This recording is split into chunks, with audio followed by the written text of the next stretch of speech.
Central orbit के अंदर Kepler's law of planetary motion चल रहा था टॉपिक, उसमें एग्जांपल नंबर 6 कर रहे हैं। Show that the velocity of A particle moving in an ellipse about A centre of force in the force is compounded of two constant velocities mu upon h perpendicular to the radius and e mu upon h perpendicular to the major axis। सिद्ध कीजिए कि नाभि में स्थित बल केंद्र के परितः एक दीर्घवृत्त में गतिमान कण का वेग दो अचर घटकों से निर्मित होता है, जिसमें एक म्यू अपॉन एच त्रिज्या के लंबवत और दूसरा ई म्यू अपॉन एच दीर्घाक्ष के लंबवत है। इसको प्रूफ करने के लिए हमारे पास एक दीर्घवृत्ताकार पथ में कोई भी कण गति कर रहा है। इस दीर्घवृत्त के अंदर ये मेजर एक्सेस है, ये माइनर एक्सेस है। यहाँ पर कोई भी बिंदु P लेके चल रहे हैं, जिस पर कण का जो वेग होगा वो उसकी स्पर्श रेखा के अनुदिश होगा। हम मान के चलते हैं कि P बिंदु पर जो स्पर्श रेखा है वो कुछ इस प्रकार से है। P बिंदु पर स्पर्श रेखा की बात कर रहे हैं कि P बिंदु पर स्पर्श रेखा, इसी दिशा में हमारे पास वेग होगा।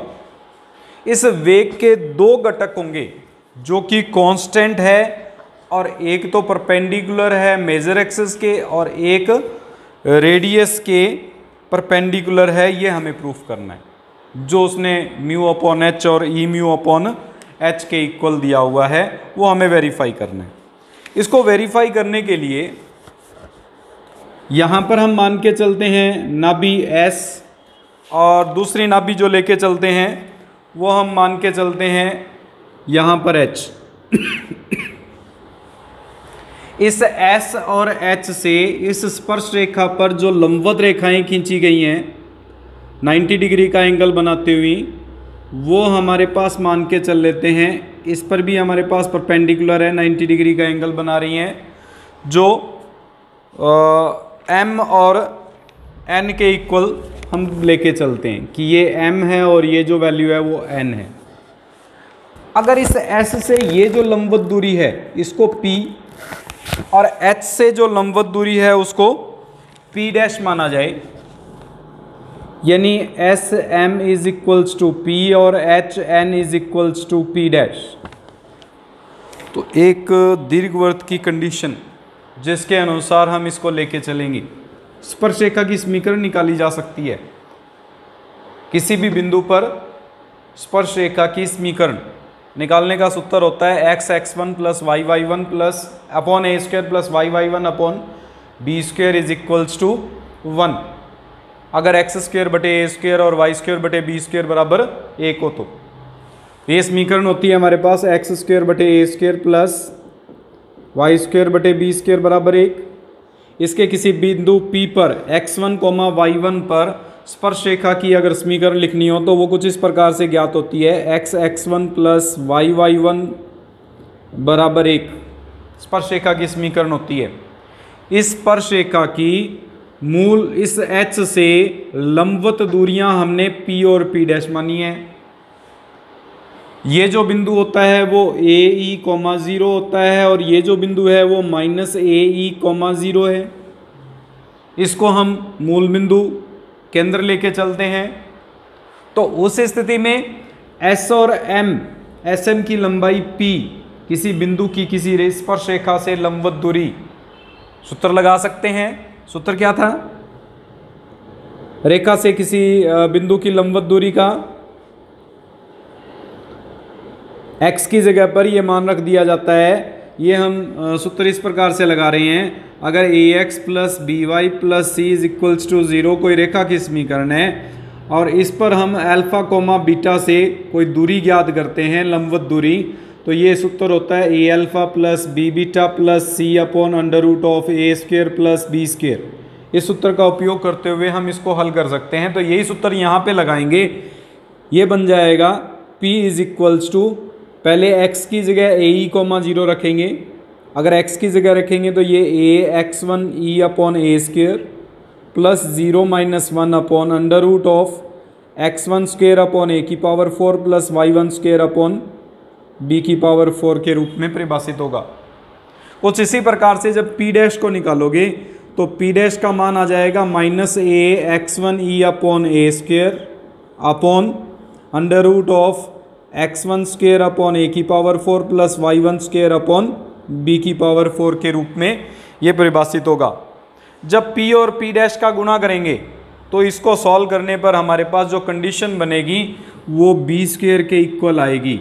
या तो मैं मल्टीप्लाई करके बता देता हूँ और या फिर आप इसको नॉर्मली याद रख लीजिए, उसके अनुसार हम इसको डायरेक्ट यूज़ कर सकते हैं। सॉल्व करूँ या डायरेक्ट याद रख लोगे? ये दीर्घवृत्त का नियम है कि किसी स्पर्श रेखा पर डाले गए लंबों के गुणनफलों का योग हमेशा b स्क्वेयर के इक्वल होगा और इससे सॉल्व भी किया जा सकता है। अगर हम इससे सिंप्लीफाई करेंगे तो यही कंडीशन आएगी। p और p डैश का गुणा कर लीजिए, माइनस का एक और होगा यहाँ पे, इसको सिंप्लीफाई करोगे x1 y1 इस पर है, इसकी समीकरण को संतुष्ट करेगा, अर्थात x1 square upon a square plus y1 square upon b square का मान 1 होगा। इन दोनों का मल्टीप्लाई करोगे तो a माइनस बी और माइनस कॉमन लेने के बाद में a plus b, a minus b और a प्लस बी का गुणा करेंगे तो a square plus a square minus b square बनेगा। उसके अकॉर्डिंग इसको सॉल्व करते हुए एक हमारे पास ये कंडीशन होती है b square is equals to a square into e square 1 minus e square. इन फार्मूलों का यूज़ करते हुए जब इसको सिंप्लीफाई करोगे तो आपका जो रिजल्ट आएगा वो p इंटू पी डैश बराबर b स्क्वायर आ जाएगा। इसका मतलब ये हो गया कि p डैश जो है वो b स्क्वायर अपॉन पी के या p जो है वो b square upon p dash के इक्वल होगा। अब एक सहायक वर्त होता है। सहायक वर्त का मतलब क्या है? देखो, इसको केंद्र मानते हुए एक ऐसा वर्त बनाया जाए जिससे नाभियों से डाले गए लंब जो हैं, जिन बिंदुओं पर बिंदु मिल रहे हैं, जैसे इस पर m और n से मिल रहे हैं, तो इस m और n से पास होने वाला वर्त हो जिसका केंद्र किस पर हो? O पर।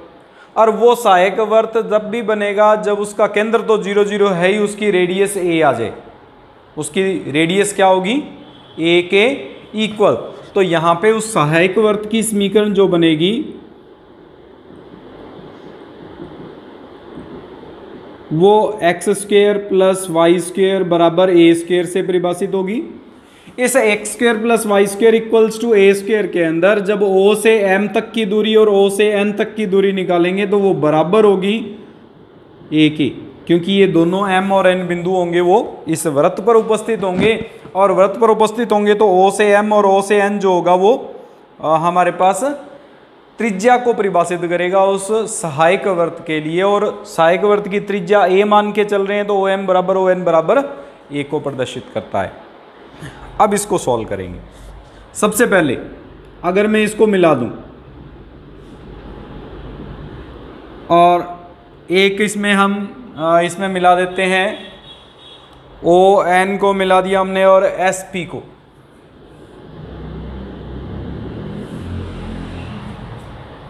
ON और SP दोनों एक दूसरे के समांतर होंगे।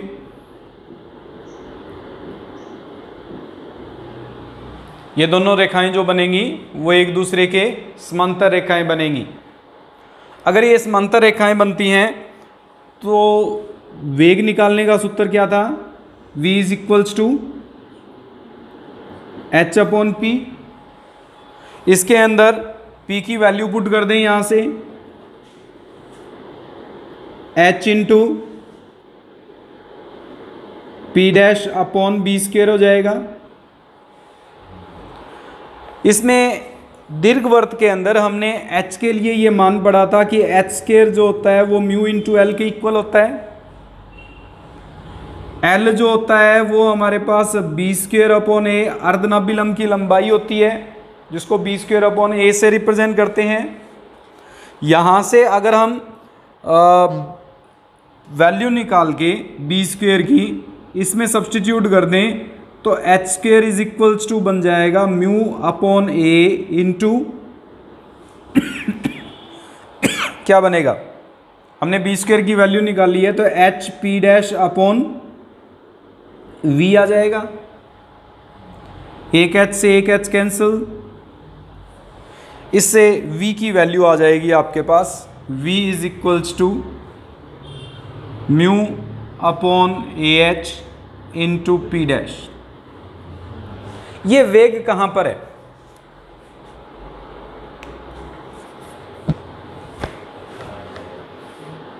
इसमें जब ये वेग निकाला है तो वेग के अंदर हमारे पास मान आ रहा है म्यू बटे ए एच इंटू पी डैश। इसका मतलब पी डैश के, इस पी डैश के लंबवत वेग, क्योंकि v जो हमने ज्ञात किया h अपॉन पी के रूप में, वो p बिंदु पर स्पर्श रेखा की दिशा में वेग को व्यक्त करता है। अगर स्पर्श रेखा की दिशा में वेग को व्यक्त करता है, इसका मतलब किसी भी दूरी को म्यू अपॉन ए एच से गुणा कर देते हैं तो उसके लंबवत वेग को परिभाषित कर देता है। अब हम क्या करते हैं, इसमें एक त्रिभुज लेके चलते हैं एच ओ एन। ये एक त्रिभुज है एच ओ और एन। इस त्रिभुज के अंदर अगर सदिश का नियम लगाएं, सदिश का नियम क्या था कि त्रिभुज की तीन भुजाओं में से किन्हीं दो भुजाओं का योग तीसरी भुजा के विपरीत दिशा में व्यक्त करती है, अर्थात एच एन जो होगा वो बराबर होगा हमारे पास h o plus o n के।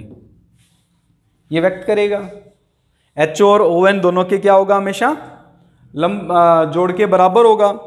अगर इसको हम म्यू अपॉन ए एच से गुणा कर दें तो ये बन जाएगा mu upon a h into h n, mu upon a h into h o, mu upon a h into o n. ये टॉपिक बना। इसका मतलब एच एन के लंबवत वेग, एच एन के लंबवत वेग कौन सा हुआ, एच एन ये रहा, इसके लंबवत वेग यानी स्पर्श रेखा पर जो वेग है वो हमारे पास बराबर है किसके, mu upon a h into h o. H o का मतलब ये है, ये अगर रेडियस मान के चलें तो इस रेडियस के लंबवत दिशा में ये भाग हुआ, और mu upon o h into o n, ये हमारे पास ओ एन की दिशा में हुआ। ये जो हमारे पास एच ओ और ओ एन बन रहे हैं वो दोनों ही हमारे पास, एक तो एच ओ के लंबवत होगा और ओ एन जो है वो ओ एन की लंबवत दिशा में हमारे पास वेग को व्यक्त करता है। यहां पे लिखेंगे कि इस एच एन के वेग के दो घटक, जिनमें से पहला घटक जो बन रहा है वो mu upon a h into h o, जो एच ओ के लंबवत है, परपेंडिकुलर बन रहा है, और सेकंड भाग जो बन रहा है वो mu upon a h into o n, जो ओ एन के लंबवत दिशा में वेग को परिभाषित कर रहा है। ये दोनों एक दूसरे के लंबवत दिशा में वेग को परिभाषित कर रहे हैं। अब अगर हम इस ओ एच की बात करें, इसकी लंबाई कितनी है, ए ई के इक्वल है। ओ तो सेंटर था, एच नाभि था, इससे ये जो दूरी थी वो ए इंटू ई थी। और ओ एन की बात करें तो ओ एन जो है वो हमारे पास ए घटक के बराबर है, क्योंकि हमने अभी अभी ये सहायक वर्त लिखा था जिसमें ओ एन बराबर ए लिखा था। अगर हम इसको ए ई और इसको ए रिपुट कर दें तो ये जो दो घटक बने, एक तो घटक बन गया mu upon a h into a e, तथा एक बन गया mu upon a h into a से ए कैंसिल, इसमें ए से ए कैंसिल, तो म्यू ई अपॉन एच, तथा एक बन गया म्यू अपॉन एच। दो घटक प्राप्त हो रहे हैं, एक तो mu e upon H, mu भी कांस्टेंट है, ई भी कांस्टेंट है और एच भी कांस्टेंट है, उसमें म्यू अपॉन एच भी कांस्टेंट है। इसका मतलब वेग के दो घटक बन रहे हैं, दोनों के दोनों अचर हैं और दोनों के परिमाण म्यू ई अपॉन एच और म्यू अपॉन एच के इक्वल है। एक तो हमारे पास दीर्घअक्ष के लंबवत है और एक जो रेडियस है उसके लंबवत दिशा में विद्यमान है। Example number 7, a particle describes an ellipse under a force to the focus S.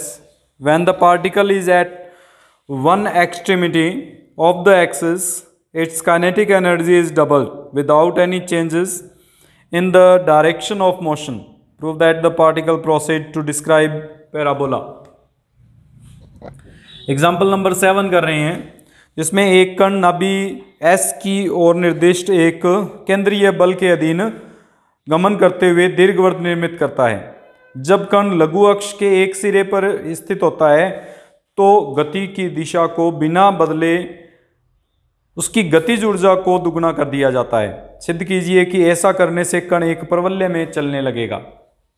यानी हमारे पास एक दीर्घवृत्त है, इस दीर्घवृत्त के अंदर एक दीर्घवृत्ताकार पथ में जहां नाभि की ओर निर्दिष्ट एक केंद्रीय बल लग रहा है, कण गतिमान है। जब यह कण लघु अक्ष पर पहुंचता है इस बिंदु पर, तो इसकी गतिज ऊर्जा को दुगना कर देते हैं। अगर गतिज ऊर्जा को दुगना कर दिया जाए तो जो हमारे पास इसका पथ बनेगा वो एक प्रवलयाकार पथ बन जाएगा, एक दीर्घवृत्त नहीं रहेगा। यह हमें सिद्ध करना है। दिशा को नहीं बदला, सिर्फ वेग गतिज ऊर्जा को हमने दुगना किया है। गतिज ऊर्जा को दुगना करने के लिए इसमें देखो, सबसे पहले इस बी बिंदु पर वेग निकालते हैं। इस बी बिंदु की एस से दूरी कितनी होगी, किया था हमने, S B is equals to A के इक्वल। इसको बी कोमा 0 0 कोमा बी और इसको ए ई कोमा 0 लेते हुए इन दोनों के बीच की दूरी निकालोगे तो ए के बराबर आ जाएगी। किया था। अब अगर वेग निकालें तो दीर्घवृत्ताकार पथ में कण का वेग कितना होता है, म्यू इंटू 2/r-1/a के इक्वल होता है। आर की वैल्यू इसमें ए के इक्वल है, बी पॉइंट पर हम कैलकुलेट कर रहे हैं, इसलिए ये म्यू इंटू 2/a-1/a हो जाएगा। सॉल्व करेंगे, V square is equals to mu upon A आ जाएगा। लेकिन उसने ये कह दिया कि गतिज ऊर्जा को दुगना किया गया है। गतिज ऊर्जा किसके सूत्र, क्या सूत्र होता है गतिज ऊर्जा का, हाफ एम। मान लो बाद में जो वेग किया वो कैपिटल वी है और पहले जो वेग था वो स्मॉल वी था। हमने स्मॉल वेग का कितना कर दिया, इसका गतिज ऊर्जा का दुगना। अगर दुगना कर दिया जाए तो हाफ एम से तो हाफ एम कैंसिल हो जाएगा। यहां पर हमारे पास कैपिटल वी स्क्वायर की वैल्यू जो बनेगी वो 2 इंटू स्मॉल वी स्क्वायर बनेगी। ये कैपिटल वी क्या है हमारे पास, अगर स्मॉल वी की वैल्यू निकाल लें, v square is equals to, तो कैपिटल वी स्क्वायर अपॉन 2 बन गया, नया वेग आ गया। ये वैल्यू अगर यहां पुट कर दें तो capital we square upon 2 is equals to mu upon A के इक्वल बन गया, यानी V square is equals to 2 mu upon A के इक्वल आ गया। ये कंडीशन बनी। यहां ए क्या है, आर इज इक्वल्स टू ए है, नाभि से दूरी है इसकी, बल केंद्र से दूरी, जिसको हम आर से व्यक्त करते होते हैं। अगर ये आर से व्यक्त होता है तो v square is equals to 2 mu upon r बन गया, और ये वेग जो है वो प्रवलयाकार पथ के लिए वेग होता है। जब भी प्रवलयिक पथ में गति करता है कोई भी कण तो उसका वेग v square is equals to 2 mu upon r से व्यक्त किया जाता है, अर्थात कण का जो पथ है वो प्रवलय बन गया, पैराबोलिक पाथ बन गया।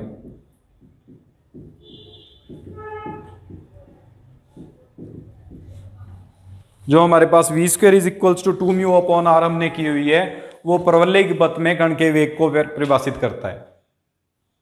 एग्जाम्पल 8 में हमें दिया हुआ है, if omega be the angular velocity of a planet at the nearer end of the major axis then prove that its period is this.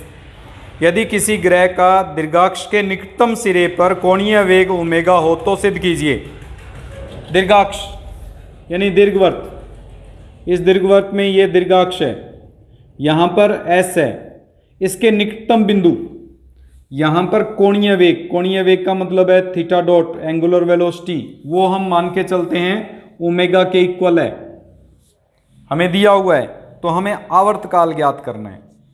दीर्घवृत्त में आवर्तकाल का सूत्र क्या था, आवर्तकाल t बराबर 2 पाई a की power 3/2 upon under root mu. हमें सिर्फ इसकी वैल्यू निकालनी है। इसकी वैल्यू निकालने के लिए एक तो हमने ये पढ़ा था h is equals to r square theta dot, लेकिन थीटा डॉट की वैल्यू जो है वो क्या है हमारे पास, ओमेगा। इसका मतलब h is equals to r square omega हो जाएगा। इस बिंदु पर ज्ञात कर रहे हैं तो इस बिंदु पर आर की वैल्यू जो है वो ए इंटू ए माइनस ए ई के इक्वल है। ये दूरी के अंदर होता है ओ, ये दूरी ए होती है, ये ए ई होती है, तो इसका मतलब ये जो दूरी बचेगी वो आर की वैल्यू होगी। और दीर्घवृत्त के अंदर एच जो होता है, एच स्क्वायर जो होता है वो म्यू इंटू एल के इक्वल होता है। यहां से हम अगर एच स्क्वायर की वैल्यू पुट कर दें तो ये आर की power 4 omega square is equals to mu L आ जाएगा। एल का मतलब बी स्क्वायर अपॉन ए के इक्वल, वैल्यू पुट कर दो। आर की पावर 4 का मतलब क्या हो जाएगा, ए की पावर 4 1 माइनस ई की power 4 omega square is equals to mu into b square को हम a square into 1 minus e square लिख सकते हैं अपॉन में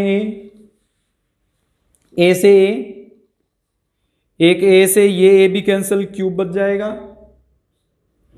और सॉल्व करो इसको, म्यू की वैल्यू निकाल लो यहां से। अगर म्यू की वैल्यू निकालेंगे तो ए क्यूब 1 माइनस ई की power 4 upon omega square 1 minus E and 1 plus E आ जाएगा, 1 माइनस ई स्क्वायर को लिख सकते हैं। एक पावर और कैंसिल हो गई, क्यूब बच गई। अगर ये म्यू की वैल्यू इसमें पुट कर दें तो आवर्तकाल आ जाएगा 2 पाई ए की power 3/2 upon under root mu. Under root mu का मतलब इस पूरे पर अंडर रूट आएगा, पूरे पर अंडर रूट करेंगे तो ये आ जाएगा अंडर रूट ऑफ ए की पावर 3 1 माइनस ई की power 3 omega square upon 1 plus E. A की पावर 3 और उसका स्क्वायर रूट ए की पावर 3/2 के इक्वल होगा, कैंसिल हो जाएगा। बाकी वैल्यू को सॉल्व कर दो, 2 pi under root of 1 plus E upon 1 minus E, और यहाँ आ जाएगा 1 माइनस ई इंटू ओमेगा, या फिर 1 माइनस ई की पावर 3/2 की फॉर्म में लिख दीजिए। बात एक ही है जो हमें प्रूफ करना था।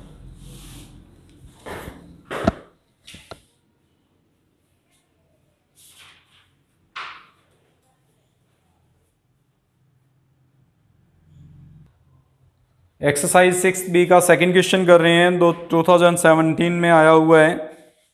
इसके according if a planet was suddenly stopped in the orbit supposed circular show that it would fall into the sun in a time which is √2 upon 8 times of the period of planets revolutions.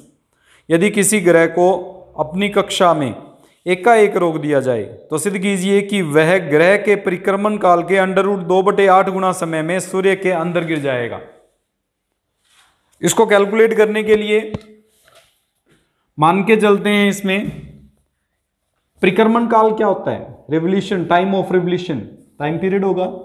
और time period दीर्घवृत्ताकार पथ के अंदर जो हमने calculate किया था वो क्या था, 2 पाई अपॉन √μ इंटू ए पावर 3/2।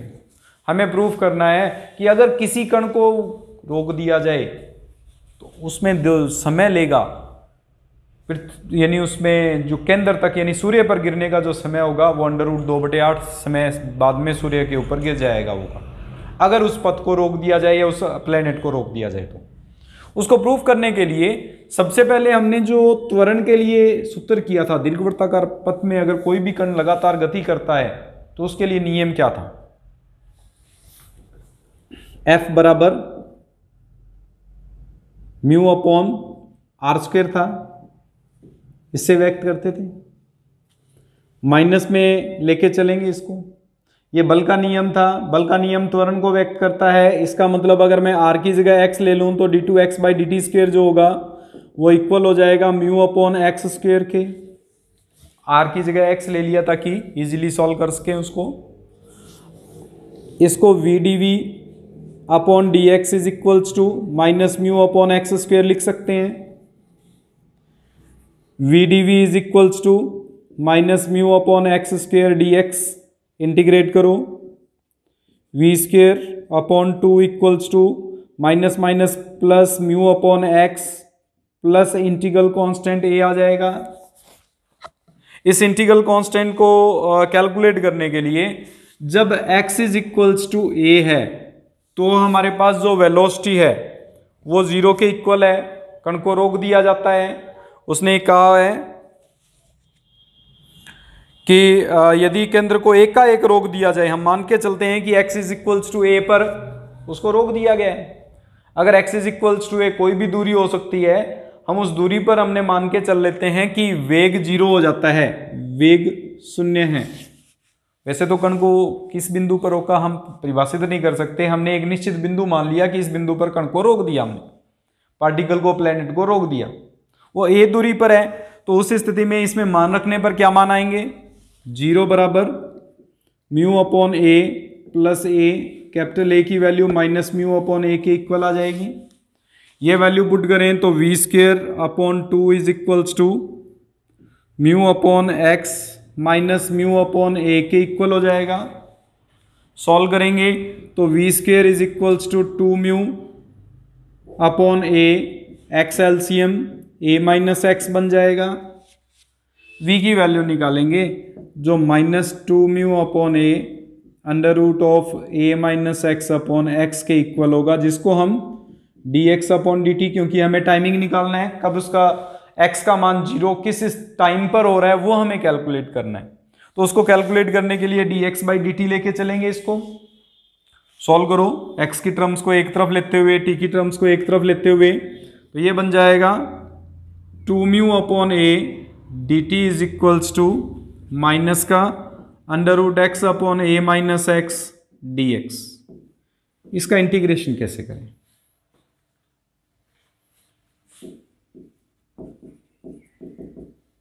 ये भी अंडर रूट में आएगा।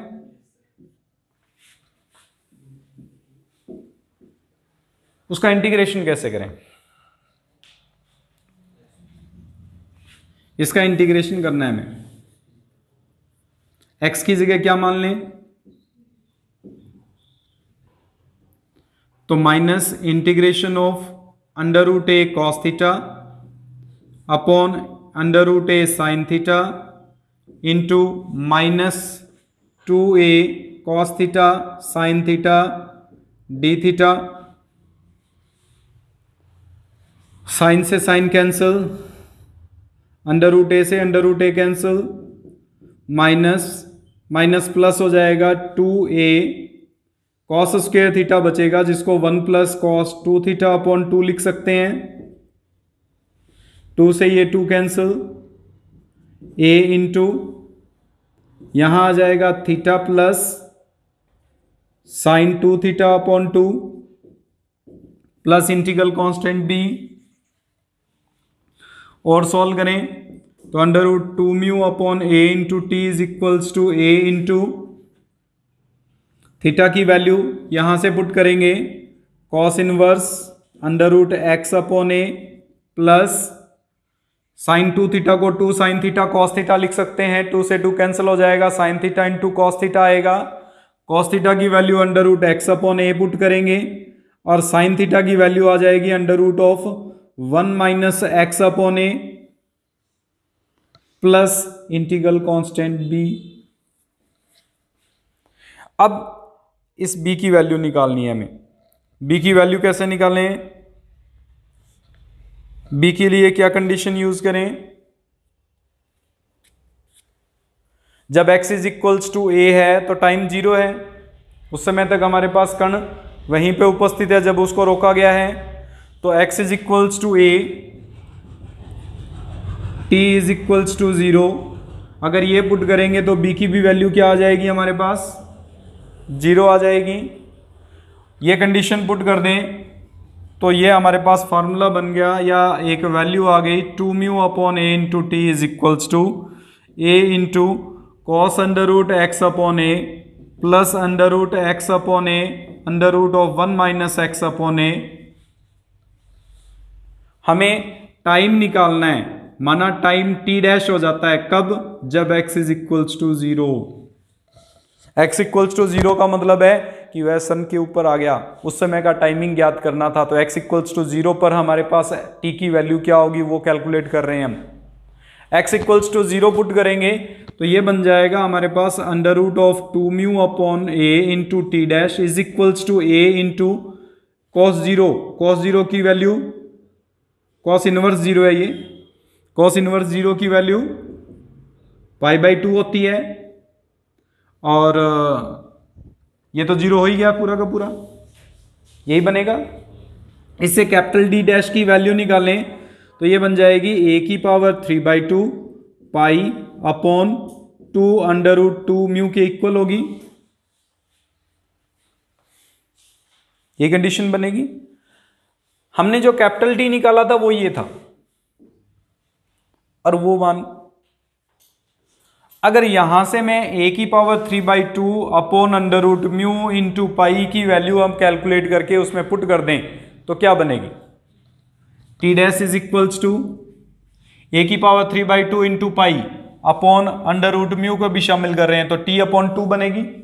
अगर t/2 पुट करें तो ये बन जाएगा एक capital T upon 2 into 2 under root 2 के इक्वल आएगा। इसको आप सॉल्व करके लिखेंगे तो ये जो वैल्यू दी थी उसने अंडर रूट 2/8 वो आ जाएगा।